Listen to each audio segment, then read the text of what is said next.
Hello दोस्तों, मैं Aryan Shukla, business advisor and founder online business workshop. मित्रों, हम बात करना चाहेंगे types of learning. Types of learning, इस टॉपिक पर हम बात करना चाहेंगे, लेकिन लेकिन थोड़ा सा अलग संदर्भों में। अब यहाँ पर हम ये कह सकते हैं कि लर्निंग को हम 3 कैटेगरी में विभाजित करते हैं: past learning, present learning, future learning. Future learning, या ये कह लीजिएगा कि ओल्ड लर्निंग या वर्किंग लर्निंग या ट्रेडिशनल लर्निंग, तथा तीसरी एडवांस लर्निंग अर्थात यहाँ पर जो लर्निंग सप्लायर है, चाहे वह इंस्टीट्यूट हो, कोचिंग्स हो, कोई भी हो, चीज़ें हो, जो लर्निंग सप्लायर हैं, जो डिलीवर करता है। पहली बात तो आती है कि 99% या 90% वो सिखाते हैं जो खुद सीख चुके हैं या जो उन्होंने सीखा था। तो अर्थात ये ओल्ड लर्निंग को रिपीट करवाते हैं। और यह रिपीट किन किन लेवल पर होता है? इंफॉर्मेशन लेवल पर होता है, डाटा लेवल पर होता है, टूल्स लेवल पर होता है, रूल्स लेवल पर होता है, सिस्टम लेवल पर होता है, मटेरियल लेवल पर होता है, डिमांड लेवल पर होता है, प्रॉब्लम लेवल पर होता है, रिक्वायरमेंट लेवल पर होता है। ये पॉसिबिलिटीज लेवल पर नहीं होता है। तो इस आधार पर ये है, लर्निंग को सप्लाई करते हैं और हम लर्निंग को एक प्रोडक्ट की तरह हम यूज़ करते हैं। इसलिए यूज़ करते हैं क्योंकि हमारे पास में कुछ भी नहीं है। जब हमारे पास में कुछ भी नहीं है तो हम कुछ पाना चाहते हैं। जब हमारे पास में कुछ भी नहीं है, कहने का अर्थ है भाई हम जन्म हुआ है, जन्म होने के बाद में हमारा लर्निंग स्टार्ट हुई है, तो हम जिस फील्ड में भी जाएंगे उस फील्ड के लिए हम फ्रेशर ही होंगे, बिल्कुल स्टार्टर वाले ही होंगे। तो हमें जो कुछ भी मिल जाएगा वो हमारे लिए ठीक है। और देखा ये जाए कि जो ओल्ड लर्निंग है, ओल्ड लर्निंग, वो कुछ तो काम कर रही है, लेकिन अब हमारा एक तो ये लर्निंग पीरियड है, उसके बाद में वर्किंग पीरियड आएगा, वर्किंग पीरियड या वर्किंग लेवल आएगा या वर्किंग टाइम आएगा, या फिर उसके बाद में फिर अर्निंग टाइम आएगा। Learning time, working time and earning time, ये 3 टाइम आएंगे। ठीक है, ये 3 टाइम हमारे आएंगे। और जब ये 3 टाइम आएंगे और हमने सीखा है ओल्ड लर्निंग, ओल्ड टूल्स पर सीखा है, ओल्ड सिस्टम पर सीखा है, ओल्ड रूल्स पर सीखा है, तो पहली बात तो आती है ये है, लर्निंग में टाइम लगेगा। उसके बाद वर्किंग टाइम आएगा, तब तक वो पुराना हो चुकेगा। और जब तक अर्निंग टाइम आएगा तब तक क्या होगा कि वो बिल्कुल आउट ऑफ मार्केट हो चुका होगा। कारण हर फील्ड में एंटरप्रेन्योरशिप कंटिन्यू है। हर फील्ड में, हर लेवल पर, लर्निंग लेवल पर भी, वर्किंग लेवल पर भी और अर्निंग लेवल पर भी एंटरप्रेन्योरशिप, व्यावसायिक उद्यमिता एक्टिव है, जो कि नए प्रोडक्ट भी ला रही है, नई इंफॉर्मेशन भी ला रही है, नई डाटा भी ला रही है, नई प्रॉब्लम, रिक्वायरमेंट, फैसिलिटीज़, डिमांड भी ला रही है, जिसके कारण तमाम प्रकार की बचत होती है, तमाम प्रकार की फैसिलिटीज़ उपलब्ध होती हैं और तमाम प्रकार की सेविंग या अर्निंग होती है। इस आधार पर अब यहाँ पर क्या होता है, जो 99% लर्निंग सप्लायर हैं, तो जो लर्न किया गया है उसको डिलीवर करने में, उसको सप्लाई करने में आसानी रहती है, क्योंकि वो उसके एक्सपर्ट हो चुके हैं या वो उसके जानकार हो चुके हैं हो चुके हैं, तो उसको डिलीवर करने में या उसको सेल करने में या उसकी मार्केटिंग करने में उनको विशेष दिक्कत नहीं होती है। और हम उसी चीज़ को हम सीख रहे हैं। वर्किंग में जब हम आते हैं तो पता चलता है वो कम काम करता है, अर्निंग में तो और भी कम काम करता है। इसलिए यहाँ पर एक बात और भी आती है। एक माइंडसेट ये होता है कि जो हम सीख रहे हैं उसमें हम एक्सपर्ट बने।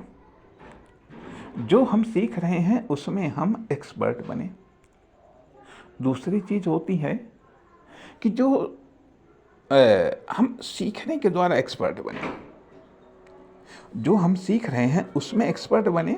और दूसरी चीज़ होती है कि हम एक्सपर्ट बनने के लिए सीख रहे हैं, अर्थात जो हम सीख रहे हैं, जैसे सीख रहे हैं, जिसमें सीख रहे हैं, जिसके द्वारा सीख रहे हैं, उसमें हमें एक्सपर्ट नहीं बनना है, बल्कि हमें एक्सपर्ट बनना है। इसलिए एक्सपर्ट बनना है क्योंकि हमें कुछ नहीं आता है। तो पहले हमको यहाँ से थोड़ा सा नॉलेज लेना है। हमें जो कुछ भी, ये मान करके चलो, ये मुख्यतः मान लो कि जो कुछ भी हम सीख रहे हैं, ये जो कुछ भी हमें सिखाया जा रहा है, ये हमें पास्ट का सिखाया जा रहा है, ओल्ड टूल्स पर, ओल्ड सिस्टम पर सिखाया जा रहा है। ओल्ड प्रॉब्लम को हल करने की सॉल्यूशन है। इसलिए ये लर्निंग में तो ये वर्किंग कर रहे हैं, लेकिन वास्तव में ये वर्क करेंगे या नहीं करेंगे, इसमें डाउट है। अर्निंग में तो और भी ये फेल हो जाएंगे। इसलिए पहली बात तो आती है कि जो आमतौर पर एम्प्लॉय मानसिकता होती है कि वो जो सीख रहे हैं उसमें वो एक्सपर्ट बनने का प्रयास करते हैं। अब जो इंटरप्रेन्योरशिप, उसके पास में विकल्प क्या होता है? वो चाहता तो है एडवांस वाला, लेकिन एडवांस वाला एम्प्लॉय मिलता नहीं है, एडवांस वाला लर्नर उसको मिलता नहीं है। परिणाम वो वहाँ पर कंप्रोमाइज़ करता है कि अरे पास्ट वाला ही लर्नर मिल जाए, चलो उसी से हम काम चलाते हैं। परिणाम एक व्यवसाय का एक लेवल थोड़ा सा डाउन हो जाता है।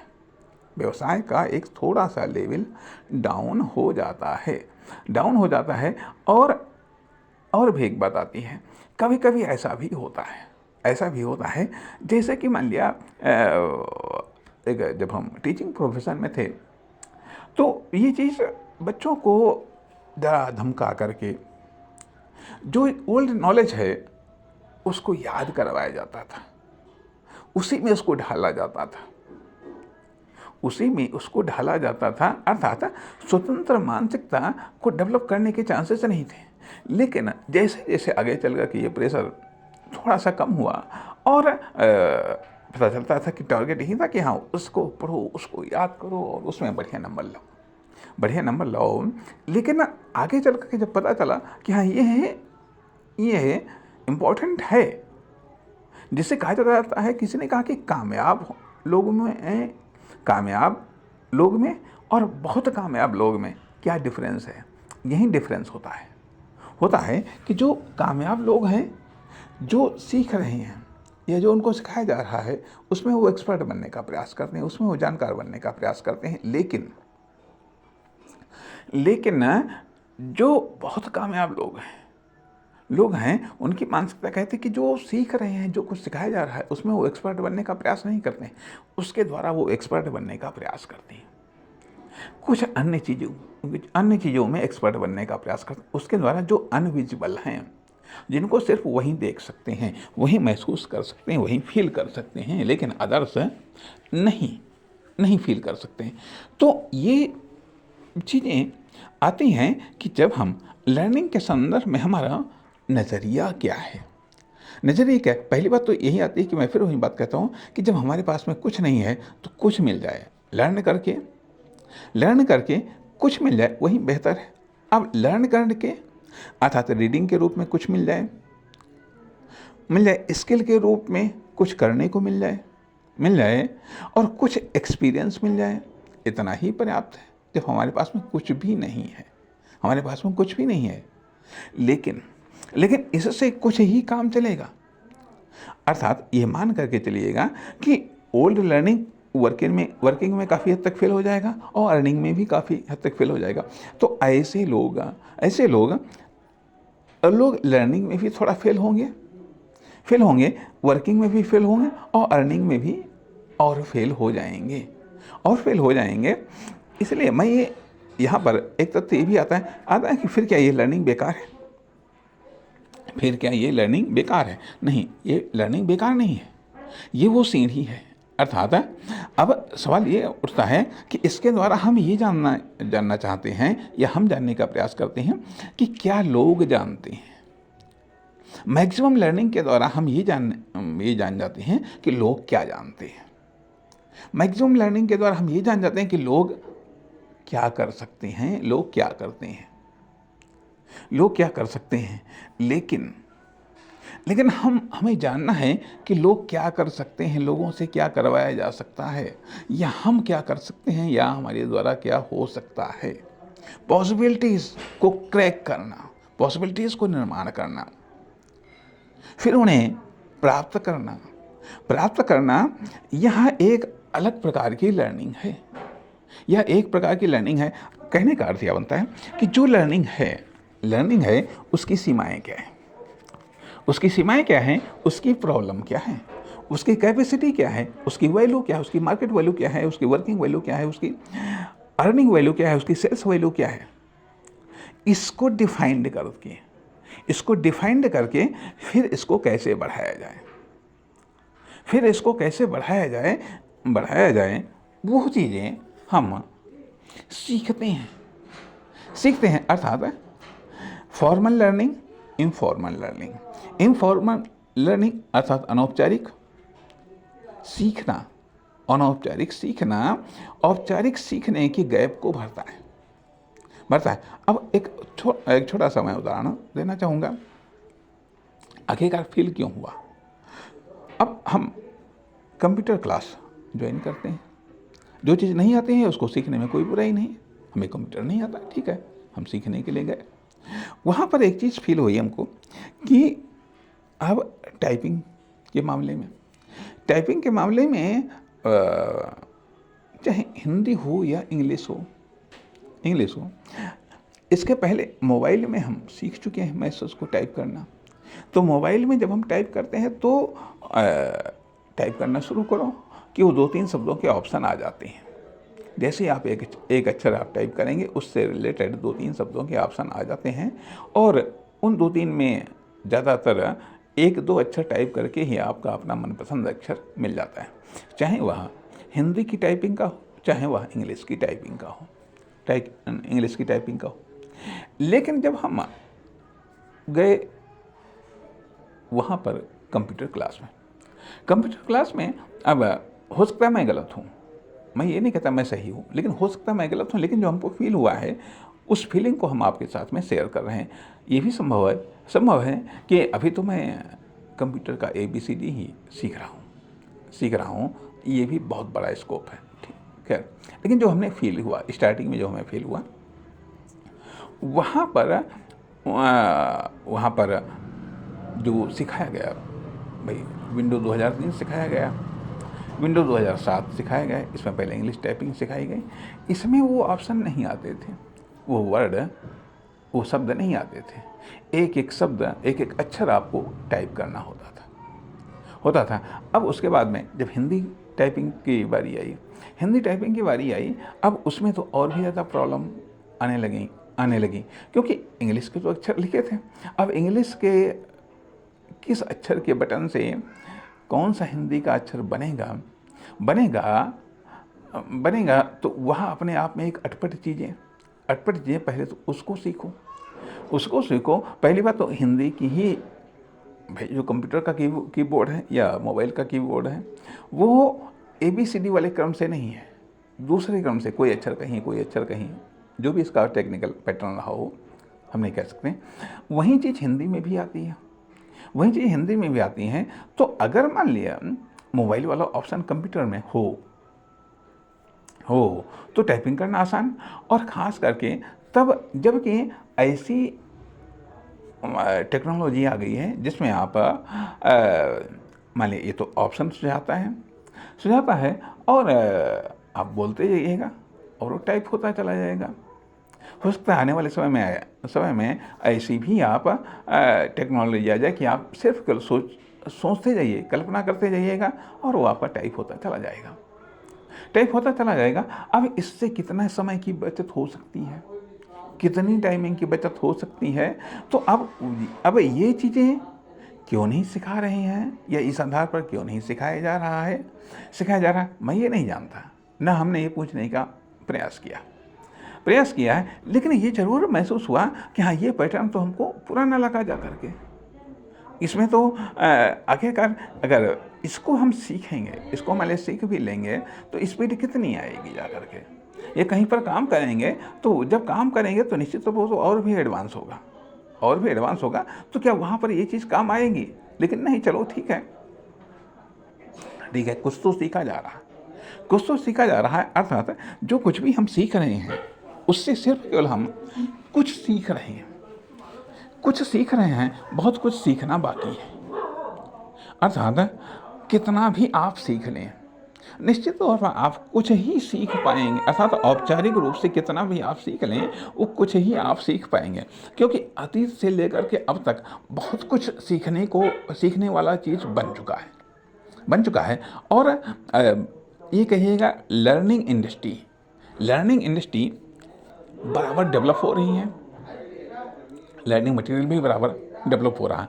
लेकिन टोटल ऑल लर्निंग मटेरियल काम करेगा कि नहीं करेगा? टोटल ऑल लर्निंग मटेरियल से हम कार्य कर पाएंगे या नहीं कर पाएंगे, अर्निंग कर पाएंगे या नहीं कर पाएंगे, यह एक अलग फैक्ट है। कहने का अर्थ है कि संक्षेप में हम ये कहना चाहेंगे। अर्थात ये भाग बनाने के पीछे हमारा उद्देश्य ये था कि हम इस बात को समझें कि जो लर्निंग है इसका केवल कुछ भाग ही वर्किंग में काम देगा और अर्निंग में उससे भी कम भाग काम देगा। इसलिए यदि अर्निंग में